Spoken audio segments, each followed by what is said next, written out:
Hello, chicken. I know. Look at it. Okay. Yeah, well, look, it's a chance you take, isn't it?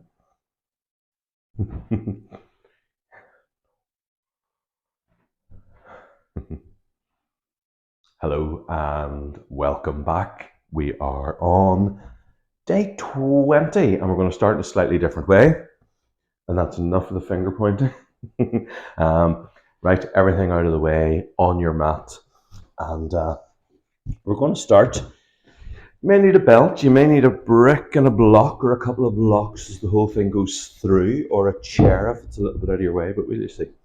So we're going to start off lying down, Jathara, but which is generally up here, but we're just going to do it with a bent knee. Okay, shoulders stay on the ground, exhale over one way, inhale back, exhale the other way. Don't worry if you find you end up walking that way on your hips. And there we go, and again.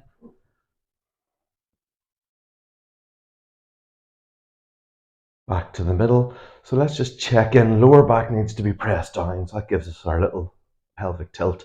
And then from there, we can keep the abdomen switched on and over. So we're using these muscles to help pay out. And back in. Ideally knees together and at 90 degrees.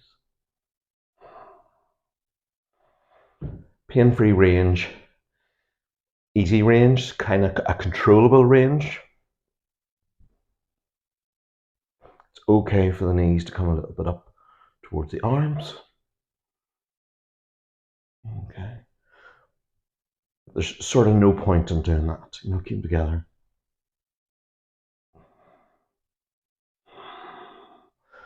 And we'll just even out the repetitions. And back. Okay.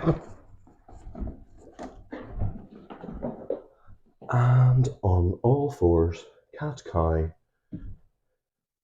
which is, so we all probably all know this, don't we? And we're coming down, head up, and then crunching the other way.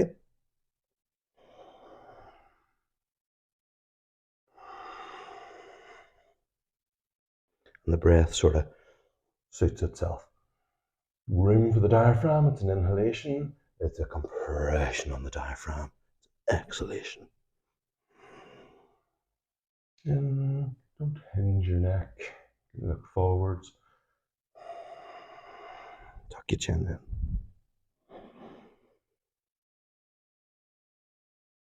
So this class, or this 10 minutes, is about twists.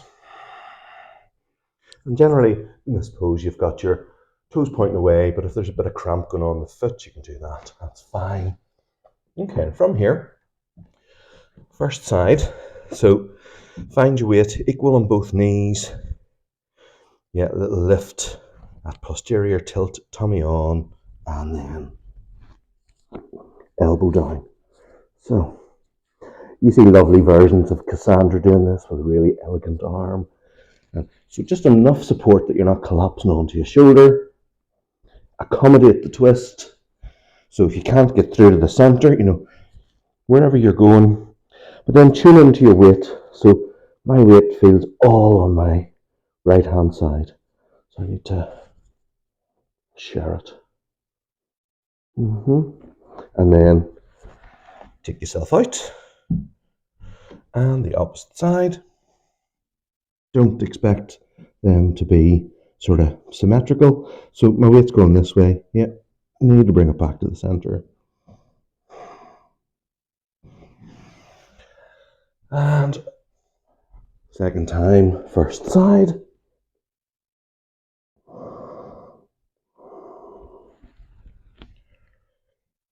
And second time, second side.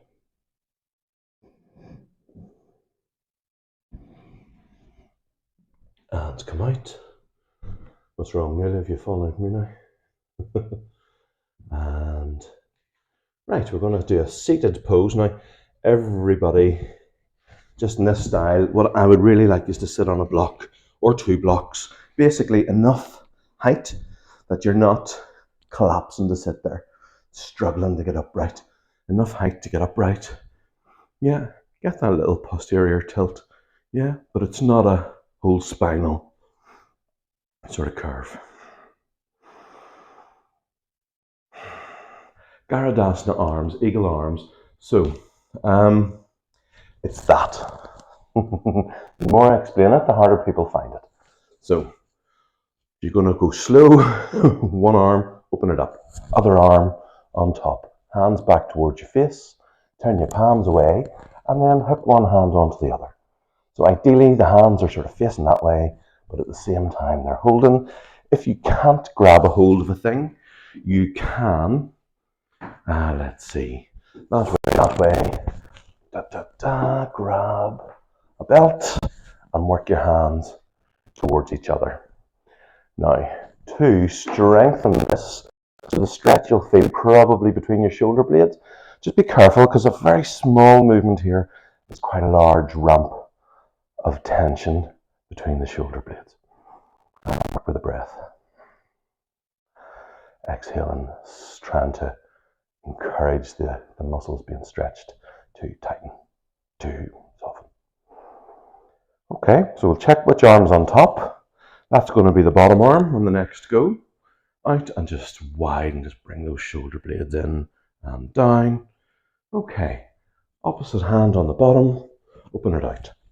Crook of the elbow, hands back, and then take a hold. Use the belt if you have to. So what I generally do is that one that's open up, bring them back, and can you lasso in any way? It's all right, nobody's watching. There we go. Bring the hands together, and it gives you a chance to get the correct alignment. Okay. Shoulders down from the ears, tummy lifting.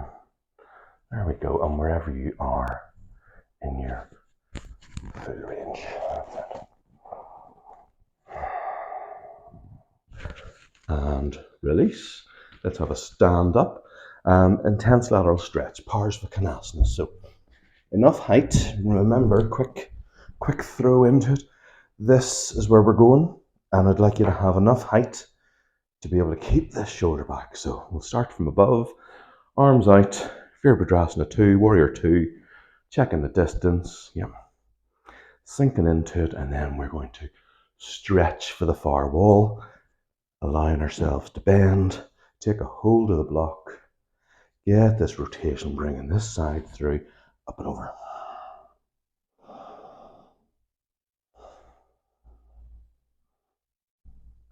Tummy lifting back, leg strong, outside edge of the back foot is moving towards the floor.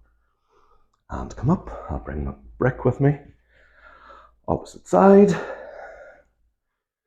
Okay, with a reduction in space for the wall, that's fine. Lengthen, lengthen, lengthen, keep the shoulder back. And then up and over. Keeping the shoulder down from the ear so it's not up here.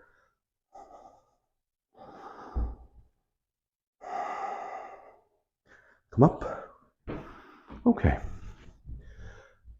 Okay, we're going to do slightly different. So, instead, yeah, okay. So from a warrior, more of a warrior one position, you can have the back foot heel rested there just to help get the hips forwards, help keep you more stable. We're going to come in, back leg strong, up with this arm, and this is the one that stretches. So already we're coming down. Don't be shy, use the tummy, move the soft tissue out of the way to help the turn. Now, depending on where you are, you can go hand to knee, you can bring this elbow across, hand to hand, and I'm struggling with that. So I just work from here. A wall is lovely for this because you can continue to lengthen through the spine and soften into the twist. Always from a stable base. And then up, opposite side.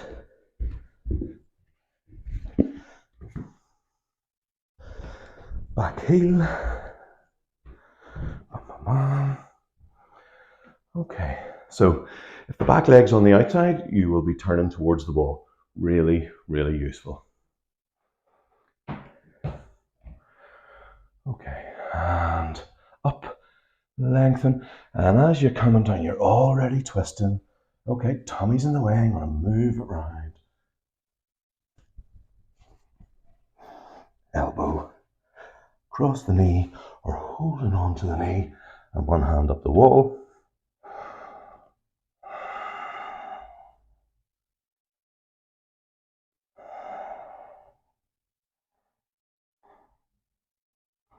And come out. So, tree with a belt. Okay. Best thing for tree, skin to skin contact. And you'll see in the younger class people hooking up a short. So, foot needs to stand on that leg, on the standing leg, and all of the forces, so that's what's happening. Yeah. All of the forces need to be above the knee or below the knee. You never put that sideways force through your knee. So in order, so if you're halfway and you can't correct it, I'd say either go a little bit lower or have some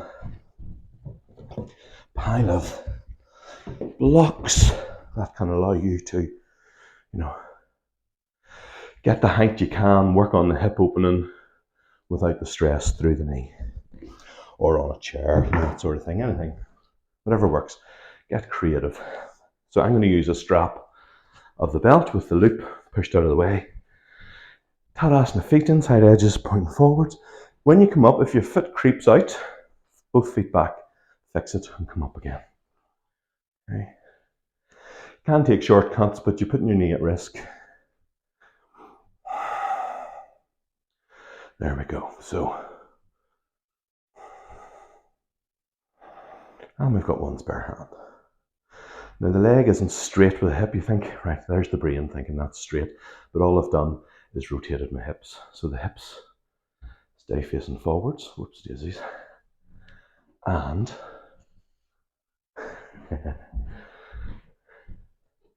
some days are better than others. And that's just how it is.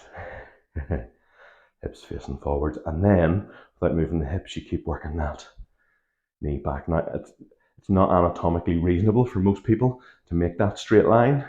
Hip joint doesn't like it. Listen to what it's telling you. Swap sides.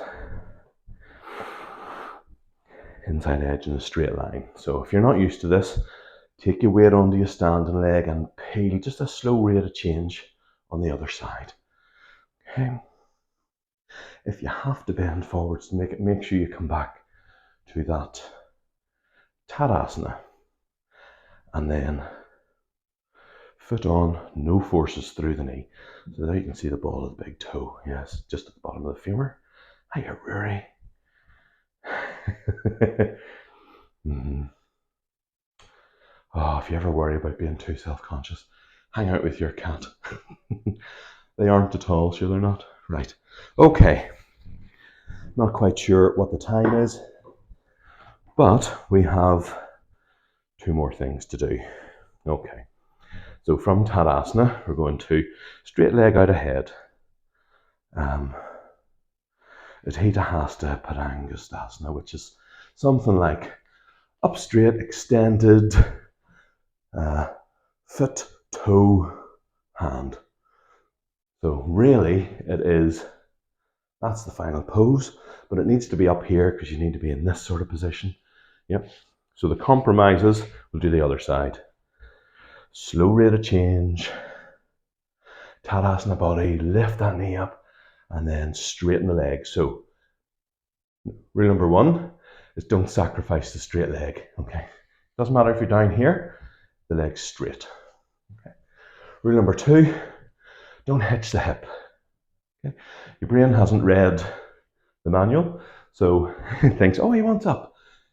Get him up there. Okay. And you need to override that. Last thing, okay, is to do the same or a variation on the same pose lying down. So straight legs, we're going to come up and have a wall close by, especially if when you bring this out to the side, it's kind of normal for beginners to be connected through the hip. Yeah, when really, so I've learnt to be able to disassociate that. I can move that without having to move this.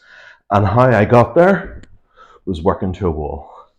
So you meet the wall before you get the tip. What you can do there is then push back out of the wall through the hip to keep this side down. Really nice way of working.